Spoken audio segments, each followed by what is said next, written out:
How to replace a kitchen drawer door. So once we pull it out and just lift it up, the door will come out just like this. The drawer will come out like this, and I'm gonna replace the door.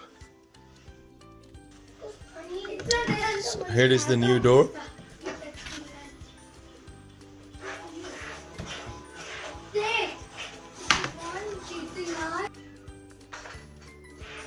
So to remove the drawer door, you can see on the side there is some settings as well, and you can see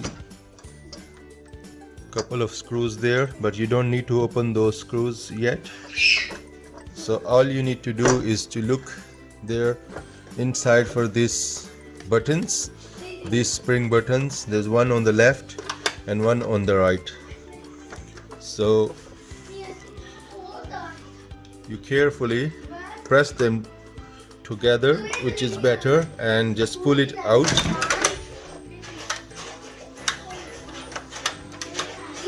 And here is the door.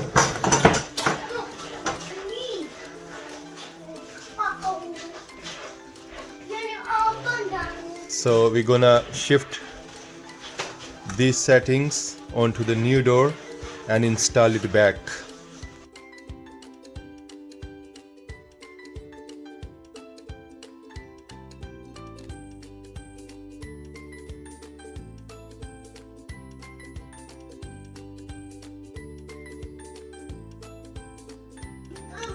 So pay attention to these clips. There is their left for the left side and right is for the right side. You can see L.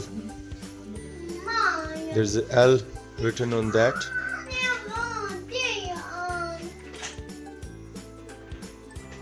You can see L here.